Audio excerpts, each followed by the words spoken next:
Saludos y bienvenidos a Hackeando la Mente con Waldemar Serrano. Alegre, contento y feliz nuevamente de que estemos otra semana más aquí en Hackeando la Mente. Primero que todo, desde los estudios de GW5, donde ha sido nuestra casa desde que comenzamos este podcast. Así que si estás interesado en hacer algún tipo de grabación, aquí en GW5 es la casa. También le damos la bienvenida a nuestro primer auspiciador, el Ron Capó, que se hace aquí en Sidra, Puerto Rico, de Sidra para el mundo, como decía Pedro Capó en una de sus conferencias de prensa. Ron añejado en barricas de bourbon de los Estados Unidos, espectacular. Aquí tenemos el de 12, que es una de mis preferencias ahora desde que entraron. Así que Ron Capó, le damos las gracias por confiar en nosotros. Dentro de... Ustedes saben que nosotros traemos diferentes invitados. Y este invitado, nos conocimos, da la casualidad, en un cóctel de un cliente, y estábamos allí hablando y entre copas, bueno, entre old fashion en aquella noche, le dije, oye, ¿tú te atreverías a venir a mi podcast? Me dice, ¿atrevería? Lo que me tienes que decir es día y hora. Así que le damos la bienvenida a Cristian Sobrino. Muchas gracias, un placer. Metí la pata con lo de la hora, pero... Tranquilo. Pero estamos aquí, muy feliz. Cristian, en aquella noche que interactuamos desde otra perspectiva, no de trabajo, conocí un Cristian Sobrino que regularmente la gente no ve. La gente está acostumbrada al Cristian Sobrino, el combativo, el que tenía 10 puestos de un momento determinado. Pero en aquel momento vi a un Cristian que era mucho más relajado, que se estaba riendo, un ser humano espectacular. Habían varias amistades tuyas allí, y cuando te invité, tal y como te había comentado, era porque quería conocer a ese Cristian Sobrino, ¿verdad? Porque mirando tu biografía, interesantemente, tienes una sortija que está ahí, la estás escondiendo, pero está ahí, de San Ignacio. Y yo creo que eso fue nuestra primera conversación. Te dije, ven acá, y fue una pregunta bien sencilla. ¿Por qué la gente de San Ignacio, años o décadas después, todavía usan su sortija? Bueno, yo no te puedo hablar de cómo es ahora la escuela, ¿verdad? Pero por lo menos cuando yo estudié en San Ignacio, algo que desde el primer día que tú entras por el portón, empiezan a taladrar dentro de tu cabeza, es que primero la escuela es diferente a todas las demás. Ustedes, o sea, los estudiantes, por estar en esa escuela, son diferentes a todos los demás. Eso implica que tienes que tener un sentido de responsabilidad, pero también implica de que pues, te da un orgullo, porque te están ya metiendo en la cabeza que tú eres diferente. Y hay toda esta iconografía que está atado a eso. Y la sortija de San Ignacio es probablemente la parte más reconocida de eso, porque es la misma sortija todos los años desde el 1952, cuando creo que se graduó la primera clase. Así que esa cultura era parte de lo que te metían en la cabeza todos los días desde cuando tú estabas allí. De hecho, Sajo estuvo aquí en Hackeando, y parte de lo que me hablaba de esta cultura de San Ignacio era primero las becas también que se daban, sí, ¿verdad? Unas becas en donde él fue partícipe de esas becas, y ahora él es, ¿verdad? Él da... ¿Él corre el programa de becas? No corre, pero él aporta al programa de becas, que también me hablaba, ¿verdad? Que dentro también de esa cultura le daban otras oportunidades a personas que no tenían... Porque, oye, ciertamente no es una escuela barata. Era cara entonces y sigue siendo cara ahora. Es una escuela donde la mayoría de la matrícula es clase media alta para arriba, pero la escuela la corren los jesuitas. Y dentro de esa, vamos a decir, esa filosofía que es la Compañía de Jesús, no hay una cuestión de que, no hay una falta de reconocimiento de que va a haber personas pudientes en una sociedad. Pero eso no implica que puedes cerrarle la puerta a los demás. Al revés, tienes que de alguna manera comprometerte para tirar puente. Y San Ignacio en particular siempre ha tenido un programa de becas. Hay otras escuelas jesuitas alrededor de Latinoamérica que han podido acumular suficiente capital que son gratis. Y tú tienes que, el que entra. Pero San Ignacio tiene ese elemento de que tiene el programa de becas. Creo que es probablemente el programa de becas más grande en términos de high schools en Puerto Rico. Puerto Rico, seguro. Y si los Y dejan, consistente, porque ha sido consistente. y esa parte, pero también, ¿verdad? Eso ata con esta idea de que una escuela particular y que los que están ahí son... Porque no estás aquí porque tus papás pueden pagar la matrícula. Porque, ¿ves? Estamos trayendo a otra gente que el asunto es por intelectual, mérito académico. Así que también está integrado a esta idea de que es una institución especial dentro de todas las demás. Sales de San Ignacio. Que dicho sea paso, ¿verdad? La parte a veces desagradable es que antes de llegar al reconocimiento filosófico, pues puede ser bastante arrogante en el proceso, ¿verdad? Y la arrogancia ignaciana es notable. O sea, que Rubén Berrío se graduó de San Ignacio, creo que fue de la primera clase, y yo cogí clases con él en Derecho en la UPR, era la clase de Internacional Público. Y él mismo, o sea, decía unas cosas que yo me quedaba como, wow. O sea, él le dijo una vez a un estudiante, no te sientas mal. Tú no recibiste una educación, tú no fuiste a San Ignacio. Sobrino, por favor, le explique. Y yo me quedé con los... Y entonces te utilizaba a ti como ejemplo. No, y porque para colmo a Rubén Berrío no lo pueden odiar, pero a mí me van a detestar por el resto de la existencia por ese comentario. De ahí de San Ignacio te vas a Boston. A Boston College, que también es una universidad jesuita. Por supuesto, pero entonces te vas, que esto es lo que me voló la cabeza, humanidades. O sea, te vas a Boston a estudiar humanidades. Yo estudié literatura y me quedé a una clase corto de tener oficialmente un minor de cine. Ok.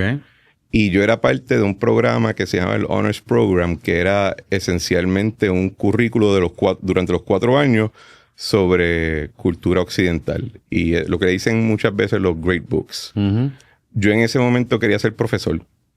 A mí en la high me mordió me hincó la avispa de la literatura, poesía, arte, y yo quería dedicarme a eso. Eso era lo que... Y voy a Boston College, y el plan era que iba después graduarme, hacer algún doctorado, exacto, y dedicarme a eso.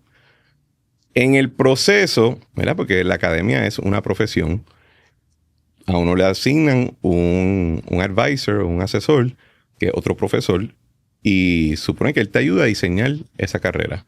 Pues, ¿qué pasa? Esto ya finales a mediados de los 2000, así que como en 2005, 2006, que es que yo me gradúo, el advisor mío me dice, mira, si tú quieres tener una carrera académica exitosa, estos son los temas que están surgiendo.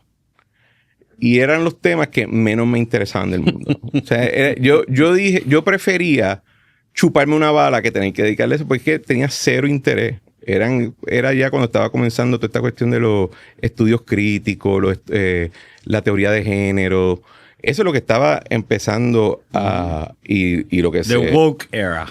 Antes que existiera woke, estaba... Seguro, ya estaban los pininos por ahí. Lo que le decían los identity studies. Yo tenía cero interés en eso. Y después yo digo, bueno, pero a mí lo que me gusta es el periodo romántico inglés y americano. Y el profesor me dice, bueno, el problema es que los que tienen las buenas posiciones son jóvenes. Y tú vas a tener que se van a retirar, muchachos, 30, 40 años. Exacto. Y ahí pues yo me quedé con un poquito de conflicto existencial. Y yo también pues tenía unas obligaciones económicas en términos de tener que ayudar a mi mamá, a mi abuela, etcétera. Así que hice lo que hace todo estudiante de humanidades cuando tiene un problema a final de su carrera universitaria. Y dije, pues estudié leyes. Y te fuiste para UPI. Y me fui para UPI. Terminaste allí, hiciste tu Juris Doctor, y curiosamente entras a uno de los bufetes más importantes en Puerto Rico, O'Neill y Borges, que no todo el mundo entra. Cuéntame cómo tú llegaste allí. O sea, ¿estudiante? ¿Fuiste allí a hacer la práctica o fue que...? Pues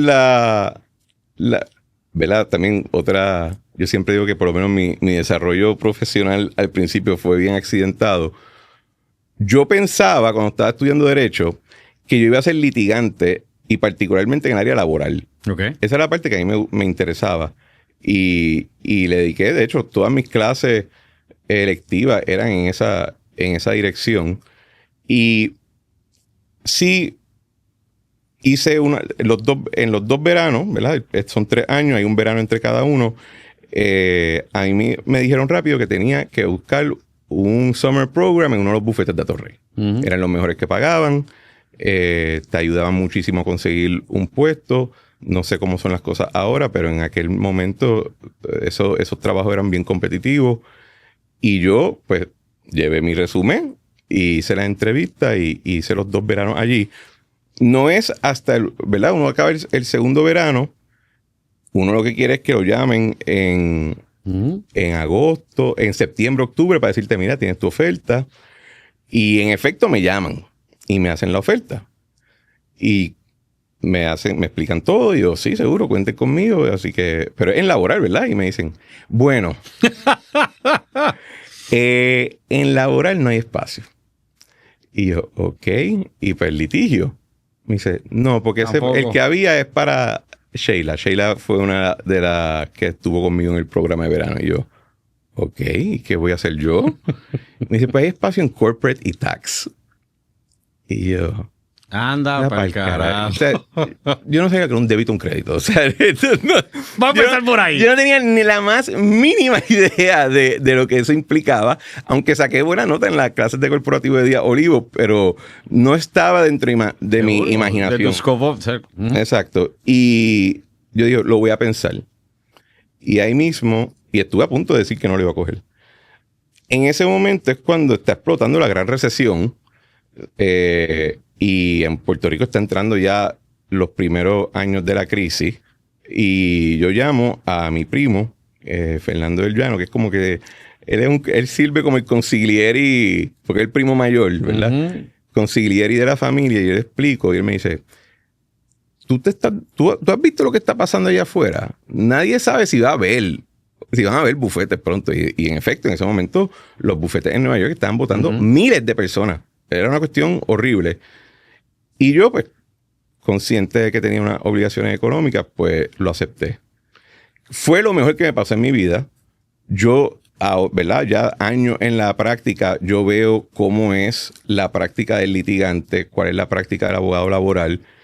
Y yo creo que hubiese sido miserable en esa práctica. Interesante, o sea que fue causalidad. Fue una cuestión de las circunstancias que me ayudaron a inadvertidamente caer en la situación que mejor me preparó y que me ha hecho más feliz a través de los años.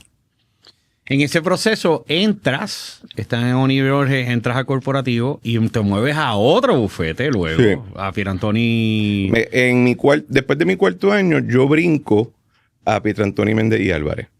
Y de hecho, creo que fui el primer asociado, creo que había hecho el brinco de O'Neill y a PMA. Son 2 bufetes que tienen 2 culturas bien diferentes. Seguro. Y son reconocidas las diferencias. Están estipuladas, como ustedes dicen. Exacto. Pero hice el brinco en parte porque, que también es interesante, yo siempre he dicho, yo estuve 2 años en Pierantoni y le saqué mucho provecho, pero en parte fue por la escuelita que había recibido en O'Neill, los primeros 4 años. Y las culturas importan en las instituciones y en qué momento, tanto tu personalidad como en qué momento de tu carrera tú entras a esa institución, también es bien importante. Okay. Pero si la junto las 2, te puedo decir que recibí probablemente la mejor preparación corporativa en términos de derecho que va a haber en Puerto Rico. Después de ahí, curiosamente, entras a una farmacéutica. Sí. O sea, ¿eran clientes tuyos o cómo fue la cosa? Bueno, sí, eran clientes, pero... Y aquí está, de nuevo, ¿verdad? Cosas accidentadas. Ya van 2. Yo estaba en Pierantoni y mi oficina estaba al lado de la oficina de un socio que... Pierantoni ha sido tradicionalmente el abogado, la firma de abogados del Banco Gubernamental de Fomento cuando existía, ¿verdad? Y pues, para ponerle calendario, esto fue como en el 2013. Yo entro a Pierantoni, así que estoy de 2013 hasta final de 2015. Embuste. Empiezo en el 2013 y yo me voy a final del 2015. Pues, ¿qué pasa? En ese momento se empieza a discutir tras bastidores todo el asunto de la quiebra del gobierno de Puerto Rico. O sea, ya se estaba empezando a hablar. Pero no afuera. Sí, pero tras bastidores. Pero yo estoy en esta oficina y yo escucho las conversaciones al lado. Y de vez en cuando me llamaban y decían, mira, ¿qué tú crees de esto? Y un día yo me digo, anda para el cara lo que viene por ahí.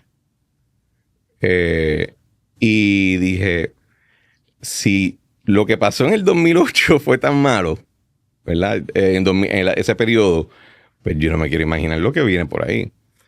Y pensé en irme de Puerto Rico. Pero no me podía simplemente, o sea, no iba a renunciar y simplemente irme. A mí me gusta hacer las cosas en términos de mi vida profesional bastante estructuradas.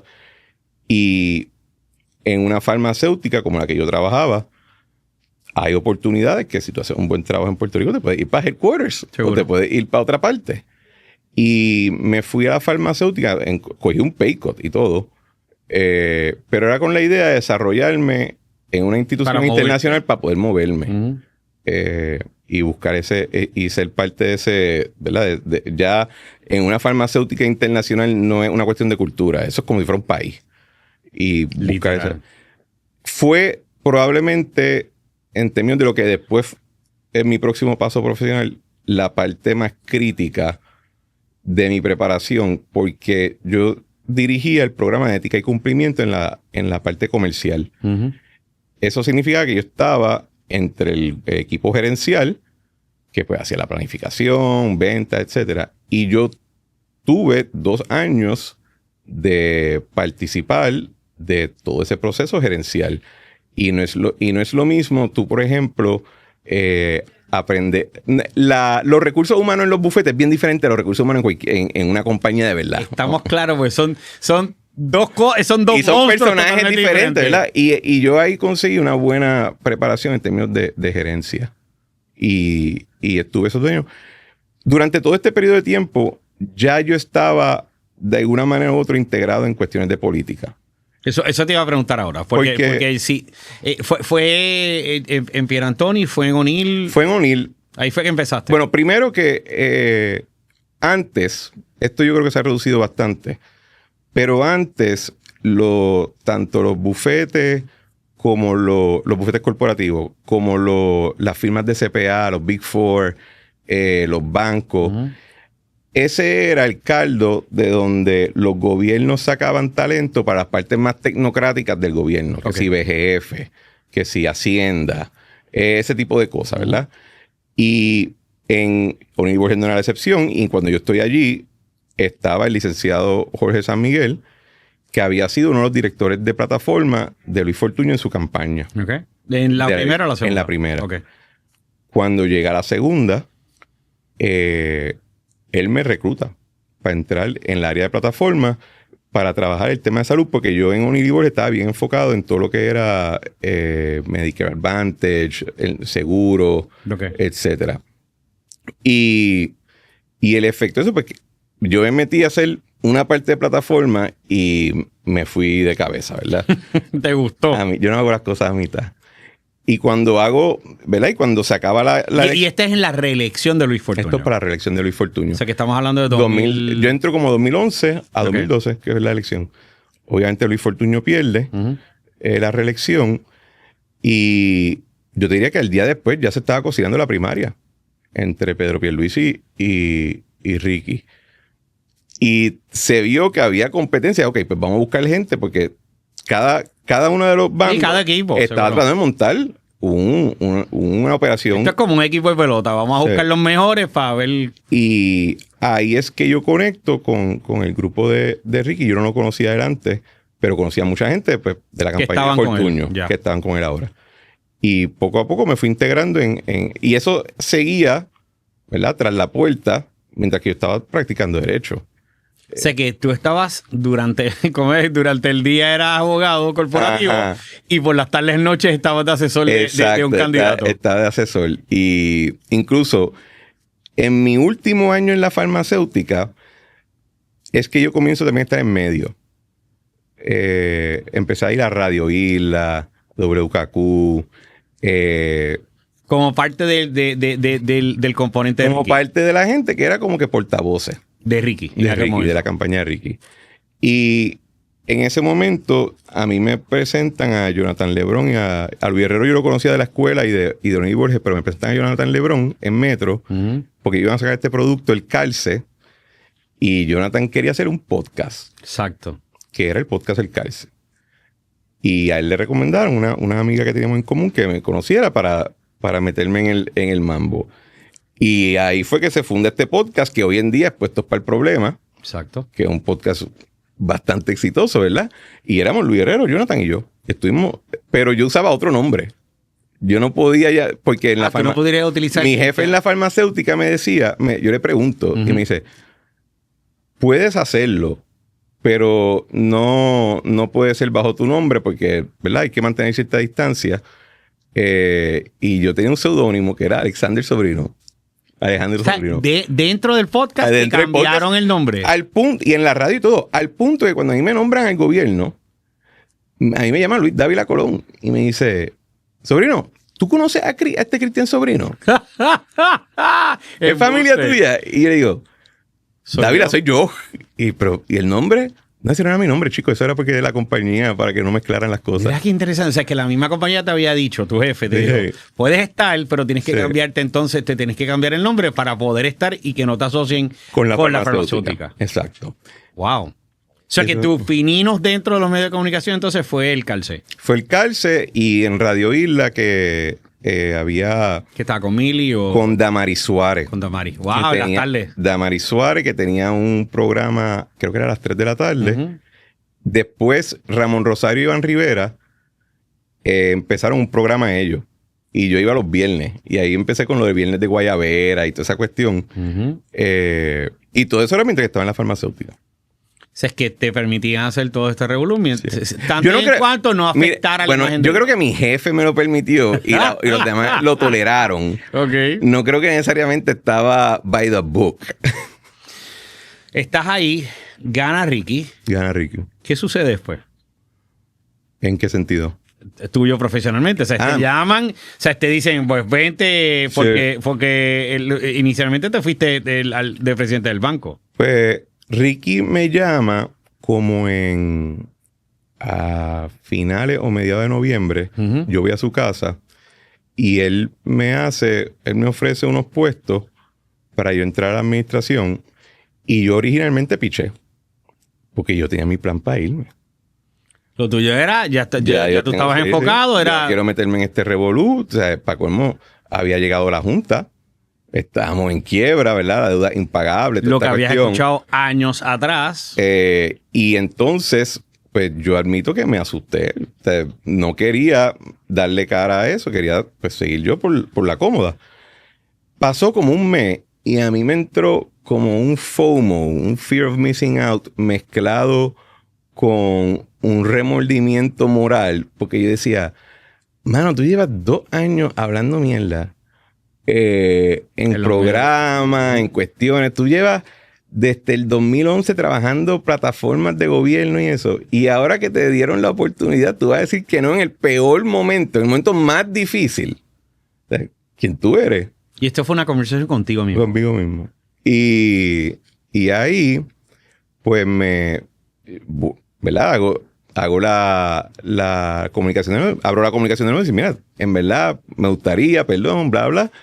Ya los puestos estaban ocupados. Porque ya era un mes después. Exacto. Y esencialmente, pues, me crearon un puesto en Fortaleza de asesor de desarrollo económico. Que fue el primero que tú eras el primero principal, exacto. Y en el proceso de la transición se dan cuenta que lo del BGF va a ser un poquito complicado. Y yo estoy teniendo una conversación, de hecho, con Elías Sánchez, que en eso había dirigido la campaña y fue el primer representante del gobernador en la Junta. Y él me trae el tema y yo empiezo a hablarle del BGF. Y él dice, pero tú sabes de esto. Y yo le digo... Pues lo habías trabajado. Bueno, yo trabajé en Corporate, en PMA y en Uniworld. Básicamente, tu práctica se llama la práctica de BGF. Ya. Y se me quedó mirando así y me llaman... Pasan como unos días y me llama Ricky. Mira, vente para el partido que necesito pedirte algo. Y yo, ok, llego. Dice, mira, necesito que sea hacerte presidente del BGF para cerrarlo. Y yo digo... ¿Tú te cantas una pieza? Y yo me quedé como que, ok. Pues vale. O sea, así fue. Así fue. Y yo le digo, pues qué hacemos? Y me dice, no, ya el comunicado salió, no te preocupes. Y ahí... Pero esto fue a final de diciembre. O sea, nosotros, Ricky y el equipo toman posesión el 2 de enero. Y yo estaba ya, creo que un día después, montado un avión para hacer transición en New York con la firma con Cleary Gottlieb y Jim Mills, que era el equipo que había montado la administración de Alejandro. Y así que fue una cuestión de la nada. Entraste y el otro día ya estaba yo estoy en el avión a Nueva York y Alberto Bacó, que era el presidente BGF en ese momento saliente de la administración de Alejandro, está teniendo una llamada de la Junta para nombrarme. Porque él decía, y eso se lo tengo que reconocer, Alberto dijo, no va a estar bien que él llegue allí y todavía no tenga su nombramiento. Yo no lo había conocido, pero yo llego, él me contacta, me lo dice y ahí es que pues, empieza el proceso. Haces todo un proceso bastante difícil, cierran el banco, luego entonces... no te vas, o sea, no te vas a la habitación. O sea, creo que yo conté 6 puestos diferentes en un periodo de 2 años, de 2 a 3 años. Sí, eran todos relacionados, pero sí, porque yo empiezo como asesor en Fortaleza. Primero, te vas... Lo de BGF. Ajá. Después estoy en... Ahí es que te nombran a la Junta. Después me nombran después de los primeros 6 meses, Elías sale y a mí me nombran para sustituirlo. En la Junta de Supervisión Fiscal. Era el representante del gobierno ante la Junta.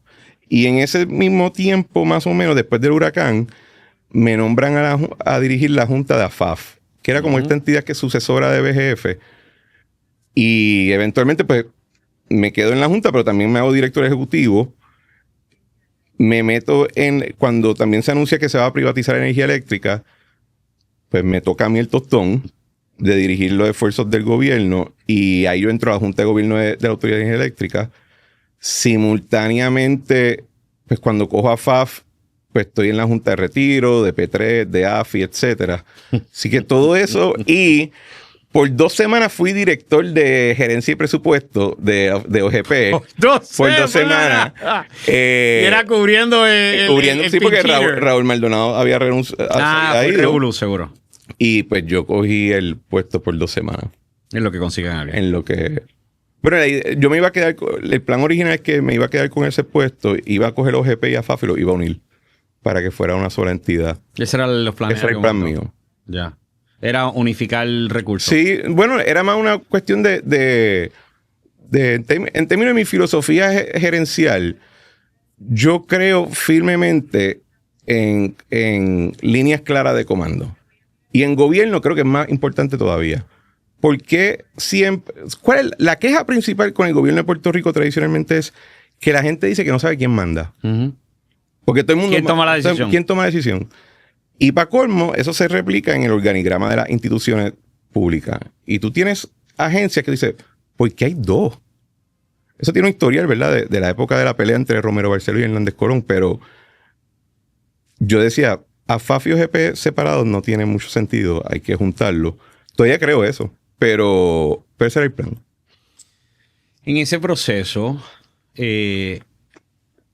¿creas o estás a cargo de crear Discovery Puerto Rico? Cuando yo estaba en la campaña de Ricky, de nuevo, yo cuando estoy en la campaña de Fortuño, mi enfoque era salud. Pero, y esto pues pasa en todas las campañas, ¿verdad? Todo el mundo promete que te va a ofrecer esta pieza de policy, esto escrito. Está llegando el momento que hay que publicar la plataforma, no ocurre. O la idea, una cosa es que yo tenga una tablita, otra cosa es que pues, un documento. Puedas elaborarlo. Exacto, redactado. Y yo terminé, y me acuerdo, yo estuve metido en un bunker de la campaña, y terminé redactando como el 40% del mamotreto ese. Y en ese periodo de tiempo, en Universe también se estaba trabajando el tema del DMO. En esos años que se estaba, y lo había traído tanto el Puerto Rico Hotel and Tourism Association y lo que era MIC Puerto Rico, que era el Puerto Rico Convention Bureau. En aquel momento. En aquel momento estaban empujando ese tema. Que eran quienes promocionaban a Puerto Rico fuera de aquí. Estaban empujando ese tema. Y yo le cogí como un interés.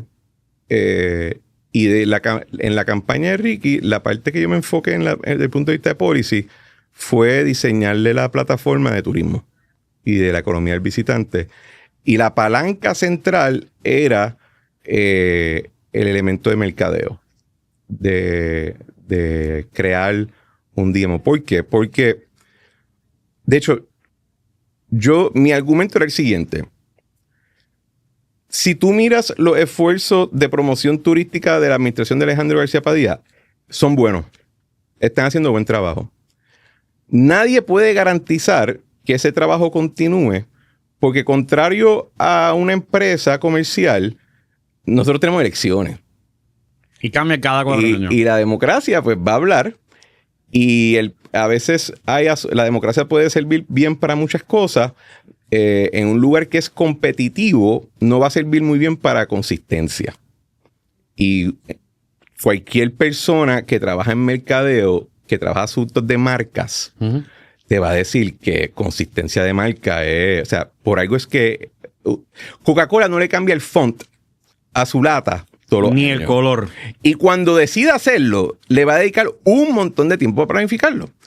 Y en turismo en particular, nosotros habíamos convertido la compañía de turismo en un botín. Y yo te diría que, me acuerdo que estoy tratando de recordarme cuáles fueron los números exactamente, pero entre el 2004 al 2015, que es cuando yo estoy trabajando en esa plataforma, nosotros le habíamos metido más de $1,000 millones a promoción de turismo nada más. Wow. Y Puerto Rico tenía los números más pésimos en todo el Caribe en términos de participación del sector turístico en el Producto Interno Bruto. Y eso es inaceptable. Así que tenías que crear una estructura. Mi propuesta era crear una estructura privada, como una APP, que se dedicara a ese esfuerzo. Y que fuera continuo. No Y que fuera importen continuo. las elecciones. Exacto. Y yo redacté esa ley, la que se presenta cuando Ricky juramenta, que se presenta el primer día, era el proyecto que yo había preparado. Sufrió unos cambios, ¿verdad? El proceso legislativo. Pero mi rol en el DMO, ya dentro de la administración, era asegurarme que pasara, ayudar al equipo legislativo en ese esfuerzo, contestar preguntas, ¿verdad? Y después de eso, la implementación, pues, yo no iba a tener el tiempo para hacerlo, pero sí tenía un rol en asegurarme que nadie quisiera sabotearlo. Interesante. Era como tu bebé. Era mi bebé. Yo estaba lejito mirando. Por si acaso. Por si acaso alguien. Y había unos cuantos que estaban tratando con FIA. Y ahí pues, tuve que hacer cosas creativas para cumplir mi meta. Así que el DMO era parte, y de hecho por eso es que el rol que me incluye en el principio era pues, asesor de desarrollo económico, porque ese era el enfoque, no era... Claro. Yo termino de casualidad de nuevo en los asuntos fiscales. En el proceso, ¿qué rol tú tuviste en lo de Col 13? O Col 3? En Col 3, cuando pasa María, y eso sería un podcast totalmente aparte, porque... Estamos claros porque de eso cuentos, fue... Pero en un momento entró el revolú. Ahí en el centro de convenciones. En el centro de convenciones, el gobernador me pide que organice un grupo de comando. Porque claramente las líneas de comunicación no estaban corriendo adecuadamente. Estaban en el piso. Y pues estoy organizando eso, más o menos montándolo para después dejarlo seguir, para yo poder continuar con las otras cosas que yo hacía. Y se empieza a discutir, tanto desde el punto de vista del gobierno federal como el local, se van a asignar todos estos fondos, cómo se va a administrar. Porque si tú dejas que esto corra a lo loco... Como era antes, que era directamente a los municipios, ¿no? No, antes siempre ha sido a través de esta figura que le llaman el GAR. Pero esencialmente quien gerenciaba el dinero y todos los proyectos era cada agencia individualmente, cada municipio, que sigue siendo así, pero no había una oficina que fuera, que vamos a decir, que proveyera una visión estratégica. ¿Qué puede pasar cuando tiene una visión estratégica? Que hace un proyecto con fondos federales para repavimentar una carretera y después vienes y usas otro dinero federal para romper esa misma carretera porque tienes que arreglar la tubería que está debajo. Válgame Dios. ¿Verdad? Esas cosas pasan. Todavía. Pasan por todos lados. O sea, claro. Pasa en todo. Porque de nuevo hay tanto dinero y si no tienen algo integrado, le va a estar pasando por encima las cosas. Y de ahí yo pues me dedico a estudiar el tema de lo que pasó en Luisiana, de lo que pasó en Nueva York, lo que se hizo en Puerto Rico con los fondos ARRA, y ahí yo diseño lo que termina siendo el Core 3, que en aquel momento se llama el CRO. Había unos elementos fiscales también, pero el Core 3 se basó en lo que era el Louisiana Reconstruction Authority. Después de Katrina. Después de Katrina, lo que era el GOSAR, que era el Government Office of Storm Recovery en Nueva York. Que fue... Después de Sandy. Ajá, Sandy. Y lo que fue la oficina de fondos ARRA en AFI bajo Luis Fortuño. Interesante. Entonces montamos eso. Omar Marrero, hágale. Y él, de ahí lo siguió. Sé que tú eras el arquitecto de muchos de los proyectos importantes que se lanzaron en eso. Sí. La privatización de energía eléctrica también, eso es algo que me terminó tocando a mí. Que, ¿verdad? De nuevo, desarrollo accidentado. Yo odiaba el tema energético. Yo no quería tocarlo ni con una vara de 9 pies. Pero el gobernador anuncia este esfuerzo súper inmenso. Y, ok, pues ¿quién lo va a dirigir? Y pues yo me convertí esencialmente en el secretario de tostones. Cada vez que hay un tostón, envíen a Cristian. ¿Por qué tú crees que el ex gobernador Rosselló confiaba o cuáles eran esas competencias que tú tienes o que tenías que el gobernador podía confiar en ti en que, como tú dices, el rey del tostón, aquí tiene otros tostón más? O sea, ¿cuáles eran esas competencias que tú tienes como líder que tú entendías que él entendía que tú podías tomar el reto y llevarlo al nivel que él quería? Yo creo que, ¿verdad? Y no fue de un cantazo, ¿verdad? Porque todos estos eventos están ocurriendo sucesivamente. Fueron años, ¿verdad? Pero yo creo que él podía confiar en mi lealtad, que es crítico. Creo que confiaba también en vamos a decir, que yo tenía conciencia política. Porque hay cosas que el librito te puede decir, por aquí es, pero si lo haces de una manera brusca o torpe, terminas costando capital político. Uh-huh. Entonces, cuando nosotros cerramos el BGF, el BGF fue la primera reestructuración de deuda del gobierno. No se entró al Tribunal de Quiebra. Lo dirigimos nosotros.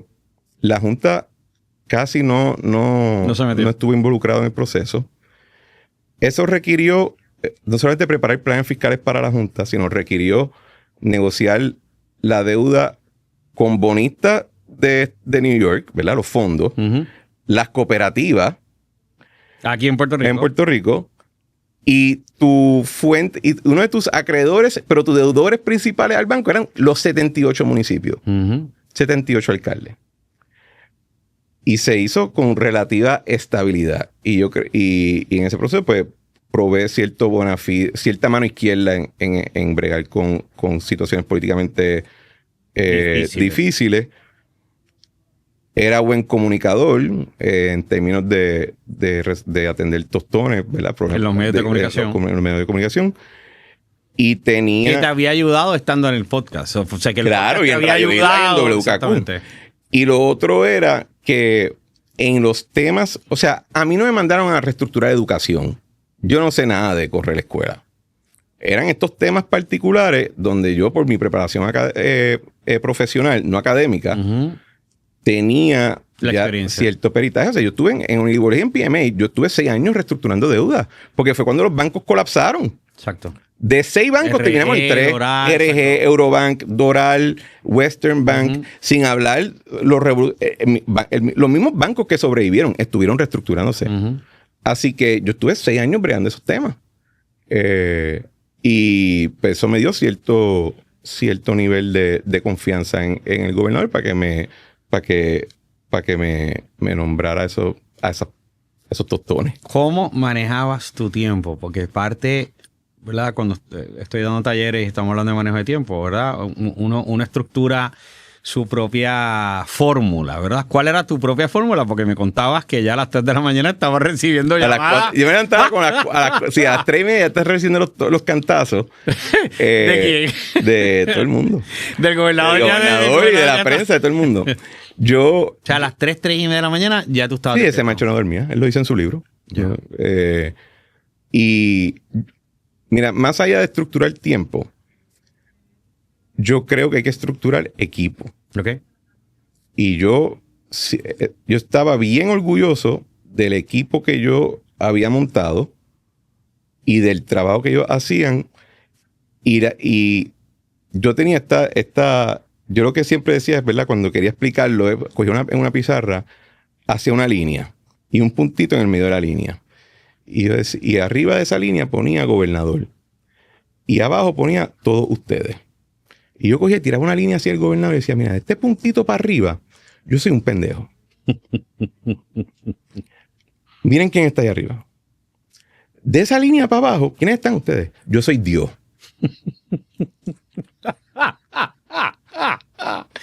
Así mismo les decía. Yo soy Dios. Uh-huh. No pienses que vas a poder darme la vuelta. Yo estoy cerrando la institución financiera más importante de esta isla. Estoy yéndome a Nueva York a pelear con los fondos más adinerados posibles. ¿Seguro? Estoy en la Junta debatiendo con la ex ministra de Finanzas de Ucrania que se le cagaba en la madre a Putin. Uh-huh. Yo no voy a tolerar nada que sea sabotaje o indisciplina, lo que sea. Y tenía un equipo que tenía cierta preparación profesional y ejecutaban. Pero esa estructura permitía yo poder coger otro trabajo, porque una vez pues, llegaba un momento donde ya yo no tenía que estar tan involucrado, pues lo pasaba a alguien. Esa persona podía seguir ejecutando. Y así Sí que la delegación era súper importante. Total. Pero delegabas el acto, pero no la responsabilidad. No, para nada. Y yo siempre mantenía... yo sabía lo que estaba pasando. Había visibilidad. Sí, claro. Y había mucha comunicación. Pero la manera que yo lo podía hacer es que yo tenía un subdirector Uh-huh. o un segundo al mando, un chief of staff, lo que sea, con el que yo tenía confianza plena. Y cuando yo no estaba, manda a él. Ya. Y estaba la General Counsel. O sea, que era la San Pedro. Había una General Counsel con que también gozaba de mi confianza plena. Y se hizo bien claro que si ellos te ordenaban algo, era altamente probable que yo no iba a cambiar la orden ni esa cuestión. Así que yo creo que en las organizaciones, cuando tú no tienes disciplina jerárquica, tú vas a empezar a ver se pueden desarrollar culturas tóxicas Uh-huh. y comportamientos bien tóxicos. ¿De acuerdo? En otras ocasiones, cuando hay mucho dinero, pues tú puedes cubrirla con dinero. Pero cuando tú estás en un escenario de emergencia y de crisis, la disciplina es lo fundamental. Así que yo creo que ese fue, si algo hice bien en términos de ese trabajo, fue montar bien un equipo. Estás en todo en toda esta vorágine y llega el verano del 2019. Uh-huh. ¿Dónde tú estabas? ¿Tú sabías, no sabías? O sea, sale todo este escándalo. O sea, cuéntame dónde tú estabas cuando sale todo este escándalo. Yo me entero... bueno, a las 3 de la mañana. No, era por la tarde. Ok. Cuando empiezan a salir las primeras páginas, estoy en mi oficina y yo las recibo de cierta persona. Uh-huh. Y yo veo y yo digo, se jodió. Efectivamente. Pero lo digo porque mirando para atrás, ¿verdad? Uh-huh. Yo creo que una pregunta que mucha gente legítimamente se ha hecho es, ¿por qué diablos ustedes estaban haciendo eso? Y es de esas cosas que uno no puede explicar bien, porque yo con mi equipo no era así. Pero esto era un grupo, vamos a decir un grupo ejecutivo que tenía cierta confianza unos con otros. Y pues, blowing off steam, como le dicen, ¿verdad? Ventilar. Privadamente, ¿vale? Privadamente. Porque esto no era público. Sí. Esto era una ventilación interna entre ustedes. Y entonces también cuando se publican esas páginas, como que claramente cuando sacaron esa información, mezclaron cosas de otros chats. O sea, el documento Estaba alterado. Y por eso es que siempre dicen alterado. A mí no me gusta enfatizar esa parte porque pues los mensajes míos que salen ahí, pues sí, yo lo escribí, yo lo reconozco. Hay uno quizás no me acuerdo, pero eran mensajes míos. Pero se presentaron de una manera que no necesariamente quizás tenían todo el contexto. Después cuando sale el informe del fiscal especial independiente, pues se admite, mira, en efecto, borraron partes, cosas así. Pero al final del día la responsabilidad es mía, ¿verdad? Y si yo no me comportaba así en mi grupo, en mi equipo, ¿por qué estaba haciéndolo de esa manera? Y uno tiene que asumir esa responsabilidad. Pero cuando yo lo veo, que me lo envían las primeras páginas, ahí es que hago el clic de lo que era. O sea, yo hago el clic de que aquí no va a haber oportunidad para explicarse. Después que viene todo el revolú, que es verdad, el gobernador tiene que volver a Puerto Rico, toda esa venda. Y yo bien rápido dije, mano, esto no hay manera de sobrevivirlo. No hay manera. ¿Pensaste en renunciar en ese momento? No, yo renuncié. Lo que me dijeron es, chico, no. O sea, a mí lo que todo el mundo me dijo es, chico, aguanta, no seas tan dramático. Y yo, está bien. Y yo empecé a hacer transición a mi equipo por mi lado. O sea, antes que se empezaran a tomar las decisiones, ya tú habías tomado una decisión que... Ya, esto no había manera de... Okay. Y no solamente eso, yo también decía, aunque se sobreviva en términos de que no tengas que irte, ¿qué vas a poder hacer? Vas a ser una distracción. Y de nuevo, entré al gobierno porque decía, en el momento más crítico, vas a decir que no. Pues en el momento más crítico vas a ser obstinado con tu posición. No te pertenece. Así que yo empecé a hacer la transición. El sábado después, cuando ya salen las 900 páginas estas, yo llamo a Fortaleza y le digo, ¿cómo están? Y Ricky Gerandi, que era el secretario de Gobernación, me dice, estamos bregando. Y yo, voy para allá. Y cuando llegué, entro a la oficina y digo, ya me puedo ir, ¿verdad? Pero llegaste directamente al gobernador. Sí. Y me dicen, sí, si tú quieres. Así fue la conversación. Sí. Y fue algo... Pero, así de sencillo, así de fácil. De nuevo, cuando digo, la confianza era bien grande. Así que ya en ese momento creo que era bastante... O sea, la idea ya no era cómo salvamos a todo el mundo, era cómo salvamos a Ricky. Ok. ¿Y que renunciaste? Y renuncié. ¿A dónde te fuiste? ¿Qué hiciste? Bueno, cuando eso estalla... después de renunciar. Después de renunciar. Primero que a mí habían noticieros que me tenían como que guagua siguiéndome, cosas así. Yo empecé a recibir muchas amenazas. Se vandalizó mi carro dentro de mi condominio, el parking cerrado. Así que yo estuve por un tiempo quedándome en casa de amistades. Escondido. Brincando. Y después me fui a Fort Lauderdale. Eventualmente como que... Después me voy a Punta Cana. Acá, mi papá tiene una casa allí, así que me metí allí como por un mes. Vuelvo, ahí es que estoy como que en el brinca-brinca de las casas. Y en un momento pues decidí tengo que recomponerme. Y tuve un buen grupo de amistades y familiares que definitivamente no fallaron en eso y me ayudaron. ¿Buscaste ayuda psicológica? No. Me ayudaron en términos de, vamos a ver qué puedo hacer de trabajo, etcétera. Y ahí yo voy para Fort Lauderdale para un proyecto que conseguí de una farmacia independiente. Y estuve ahí como unos meses y volví a Puerto Rico en diciembre antes de los terremotos. Ok. Pero no, hasta después eventualmente sí busqué cierta ayuda psiquiátrica, simplemente más como una cuestión de tener a dónde ir para la ventilación. Por supuesto. Pero al principio no. Y te pregunto esto porque parte de lo que hemos hablado fuera de cámara y lo hablo consistentemente,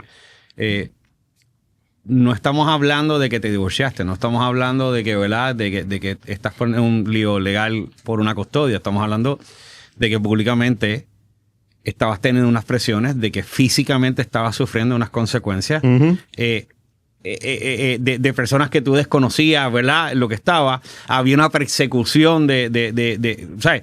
No era una situación peculiar, o sea, era extraordinaria. Sí, bueno, yo me acuerdo que me llama un amigo de college americano, ¿verdad? Y me dice, ¿Are you okay? Y yo, nah, going through some things. Y dice, yeah, you run HBO. Mano, y de momento yo veo ¿Y y es John Oliver tripeándome a mí. ¿En serio? Sí, tripeándome a Wow. mí. Y yo, diablo, mano. Yo tuve un tiempo también, tuve como un par de semanas en Nueva York en casa de unas amistades. O sea, tú estuviste unos meses bien difíciles en donde estabas entonces transicionando en lo que encontrabas lo que ibas a hacer. Bueno, yo no te o, diría- es que estabas como que o sea, no querías enfrentar. yo no te diría que eran difíciles. Yo me derrumbé. O sea, a mí mi vida se me colapsó. Ya. Totalmente. En lo personal, en lo económico, se me colapsó. Ya. O sea, todo lo que yo había podido construir, ¿verdad? Era joven todavía. Yo entré al gobierno a los 33 años. Ujú. Salgo a los 35. Entonces eso se fue a la nada. Y yo tuve un colapso y depresión y toda la cuestión. Y la única, pero en un momento, ¿verdad? Me acuerdo que mami en un momento me dice, esto no te puede romper. Te dice tu mamá. Esto no te puede romper. Y eso se me quedó en la cabeza. Y eventualmente, después de varios momentos difíciles, yo dije, bueno, hay una sola manera para atravesar esto. Lo primero, tienes que asumir responsabilidad por todo. Ujú. Eso no implica que asumas responsabilidad por cosas que no hiciste, Ujú. ¿verdad? Que siempre quiero dejar eso claro. Porque a mí me levantaron o sea, la gente empezó a decir que se hicieron cosas que nunca se hicieron, que no tenían nada que ver con nada, que eran inventos, francamente. A propósito. Sí, Utilizando el... sí, o sea, decían, mira, aquí están claramente haciendo esto. Y no tiene nada que ver. A mí me acusaron que si algo de verdad, todavía yo tengo la cicatriz marcada de eso, es que a mí me acusaron de que yo me estaba riendo de los muertos de María. Pamplina. Un carajo. Y me rejó de la existencia pensar que mi aparición quizá en media página de un libro de historia va a ser en ese contexto debido a la poca comprensión de lectura de Valeria Collazo. Ya. O sea, pero pues así es la vida. Tienes que bregar. Tú controlas lo que tú haces, tú no controlas cómo se te percibe. Ujú. Así que asume responsabilidad de lo que hiciste. Defiéndete de acusaciones sobre cosas que no hiciste. Y estate claro que te va a tardar mínimo 10 años recomponer todo. Y de ahí empecé. No han sido 10 años, pero han sido unos cuantos. Por eso, han sido unos cuantos, no han sido 10 años. Hoy día, ¿quién es Cristian? Hoy día, Luego de toda esta trayectoria que hemos Sí, estado sí. hablando. hoy día, Cristian, yo te diría que primero que es un puertorriqueño, católico, el marinovio de Alexandra López. Me encanta. Ahí hay un título nuevo. Exacto. Te diría que, ¿verdad? Sirvo como de padrastro tutor del hijo de Alexandra y del ex esposo. Después de eso, sigo siendo abogado corporativo, socio de un bufete. Tengo también una práctica de gobierno aparte. Gobierno es cabildeo, policía, ese tipo de cosas. Tengo dos podcasts. Ujú. Qué bueno que lo dijiste, pero te lo iba a preguntar. ¿Cuáles son? La Trinchera. Y dentro de La Trinchera hay uno que se llama el Bipartidismo Strikes Back. ¿El qué? Bipartidismo Strikes Back. Qué interesante. Ajá. Y dentro de... Y un lector ávido, ¿verdad? Dentro de todo... ¿Qué te gusta leer? A mí me gusta leer mucho historia. Todavía sigues con Sí. el tema ya. Me gusta leer mucha historia. Después de los 30 y algo, como que la lectura mía de ficción bajó bastante. Dramáticamente. Básicamente yo tengo unos libros, Dostoyevsky, Cervantes. Tengo unas cosas que están en mi biblioteca y cuando quiero leer ficción, pues leo eso de nuevo y de nuevo y de nuevo. Ujú. Pero leo mucha historia, mucho ensayo, mucho de política, de teoría, cuestiones de estudios clásicos, o sea, lo que era que si Roma, Grecia, el mundo indoeuropeo. Esa es mi pasión. Yo pudiera estar feliz de la vida en una cabaña en Maine y me da suficiente el libro y yo no tengo que hacer más nada. Ya está. Yo Con, una, sí, con sí. una fogata, un Sí, whiskycito. Yo me crié hijo único. Ya. Yo soy el hijo único de mami y soy el del medio de papá. Imagínate. Pero por cosas de la vida, ¿verdad? Yo no conozco a papá hasta los 10 años. Yo era siempre el más chiquito de la familia. Así que yo tuve una vida bien interna, vamos a decir. Que te ha ayudado en muchas cosas. Yo te diría que me ha ayudado en yo tenía mucha curiosidad y mi familia en mi crianza me la promovía.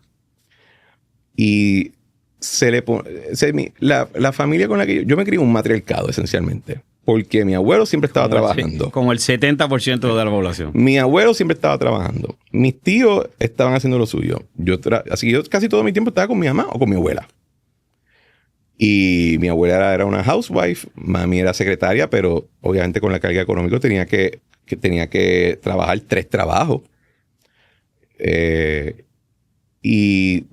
dentro de todo, ellas y mis tíos y mi abuelo y todo mi entorno siempre le ponían mucho peso a que te tienes que preparar, te tienes que educar, tienes que saber el porqué de las cosas, para que te tengan respeto, no puedes simplemente ser un tráfala. O sea, era una familia que aunque era clase media, tenía como que cierto orgullo intelectual de alguna manera. Mi abuela es griega. Ok. Y tenían orgullo. O sea, los griegos tienen esta cuestión de que creen que inventaron el mundo. Y mi abuela quería que yo supiera que vengo de una línea de los que inventaron el mundo. Ok. Y así que a mí me dieron mucho énfasis de tener una vida intelectual saludable. Y ese sería mi característica. Yo creo que lo que me ha permitido hacer cosas diferentes, siempre que he cambiado de carrera o algo pasado, lo primero que hago es abrir un libro.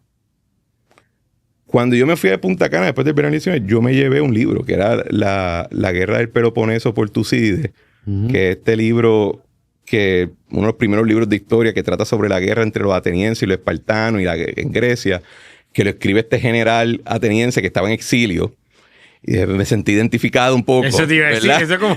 me sentí un ching identificado y pues me puse a leer ese libro. Y eso ha sido un lector, probablemente mi característica más consistente. Cristian, te agradezco que hayas sacado de tu tiempo, que hayas venido aquí. ¿Te contesté todas las preguntas? Todas las preguntas están contestadas. ¡Qué bueno! Mira esto. ¿La pasaste bien? ¿Qué? ¿La pasaste bien? Yo no la pasé bien.